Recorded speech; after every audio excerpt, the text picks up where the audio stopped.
Hi, my name is Shmuel Kraut, and this is my genius lyrics breakdown on my Anthropology Rap. So I got my inspiration to do the Anthropology Rap the first week of school. We found out we were going to have a final project, and we found out we were going to have a lot of creative freedom on it. And I remember the teacher saying you can do a movie, a multimedia presentation, or like something like a rap. And I was like, wait, what? A rap? And I've always been like pretty into rapping, but like I never had like a real excuse to do it because I think I was very good. But I had this opportunity and I thought, you know what, I'm going to take it. Because I feel like there's a lot I can do with it. So, let's break down the lyrics. I know that some of you think anthropology is boring, but you don't understand why it's so important. So, I'm going to teach you some things. Let's go exploring. Anthropology will start with Lewis Henry Morgan. So, in that one, I just want like an intro to start off. And I don't know, my hope is that like one day like this might get shown to the class or something. And I feel like I definitely came into anthropology and it was at least somewhat boring.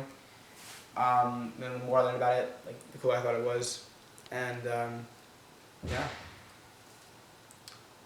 His biggest thing is cultural evolution. This is highly debated, but won't cause a revolution. His method, which is comparative, was new to these theories, and this shit was imperative.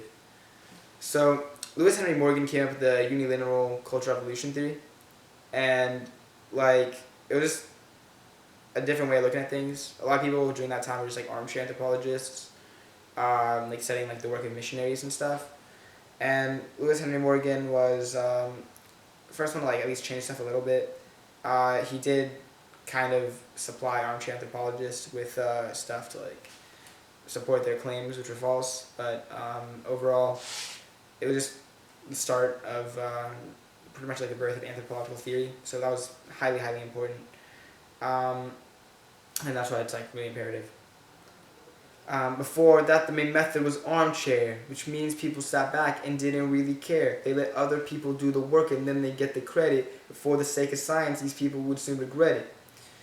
So this going back to what I said about armchair anthropologists. That was really like the whole precursor thing of anthropology. But they didn't work out, and it goes, this allow researchers to be lazy, take someone else's findings and make up something crazy. And if we're being honest, let's face it, of course they're going to spin facts around and make it racist.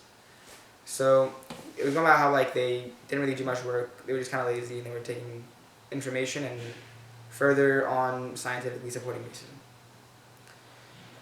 But very soon things started changing and the methods did too. That was kind of amazing. Up next is the hero you all know as the father of modern anthropology, Franz Boas. So let's talk about how like Franz Boas comes in pretty soon, starts changing the game. Let's just continue in the next verse. This man really changed up the game. His view was futuristic, man, and so was his brain. He was the first to use a scientific method. Only part of the reason he is so highly respected. So while being far from the most notable thing about Franz Boas, he was the first anthropologist that used a scientific method when thinking of theories about human people. And that was just pretty interesting. And he was the first person to like really stand his ground and say race is a social construct, it's not a real thing. And he had this line which was like, if you find 100 smartest people in the world, they'll be like of all colors, which I just thought was like pretty interesting. He came up with cultural relativism, which means you gotta open your eyes, no tunnel vision. You cannot judge another society, you need to be a part of it, like Malinowski. So it's talking about how both Franz Boas and Malinowski, which I'll get into later, did like ethnography. They were on there, they were in the field. Franz Boas said that you shouldn't judge another culture, and that every culture is unique and there's nothing they're doing wrong because it's part of their culture, so automatically it's right. Malinowski said basically the same thing, but you have to like be there and be part of it and like be with the people. But Boas did create cultural relativism, which means these cultures are like in relation to one another, they're not ranked in any order. Like Franz, Bronislaw was the man's. He was not afraid to put the work in his own hands. Basically going off what I said before, Bronislaw Malinowski was very big and he did a lot of ethnography and he was there living with the people. They started what we know as ethnography, and without it we wouldn't have social anthropology. And social anthropology is a form of anthropology that is highly, highly reliant on ethnography, and it's a form of anthropology that we wouldn't have today if it wasn't for Boaz and Malinowski. I hope that it's starting to sink in the ways in which these people change the discipline. That's like kind of like a message, like people like hearing the song, like, hey, like I hope you're starting to notice, like these people have had an effect on basically all of anthropology. Soon enough, there were more and more doing studies, sociology. Damn, that sounds so lovely.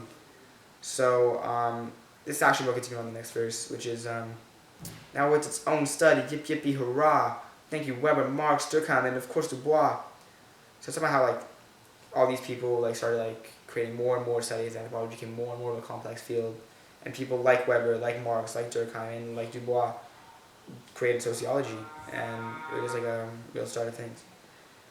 But people sometimes view things in a different way, like Turner when looking at the color clay, or Gibbs when viewing culture on a day-to-day, or Harris when viewing human society. Okay, I don't really know what else to say.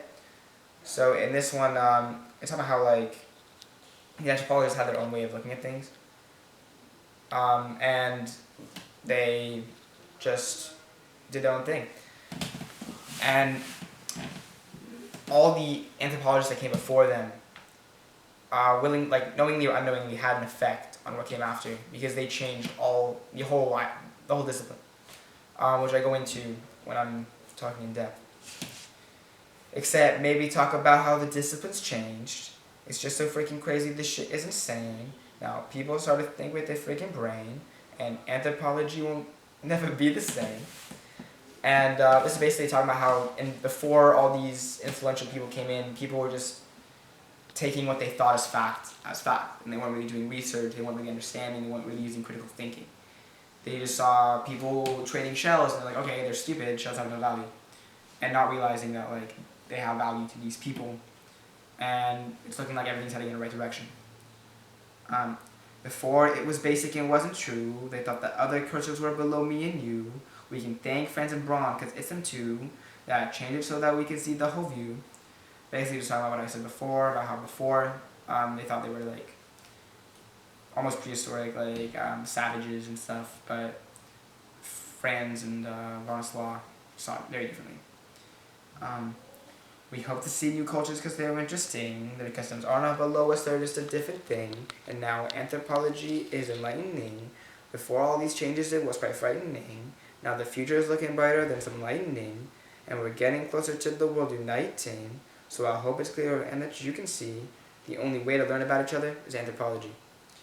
So it's like the main message I'm trying to send out, is that anthropology is a way of like having us understand other human societies, other human cultures, and it's the only way for us to really like get together and become unified. And as anthropology is getting more and more extensive, and as people are like starting to understand things like that racist or social construct, we are getting closer and closer to becoming unified. And that's my genius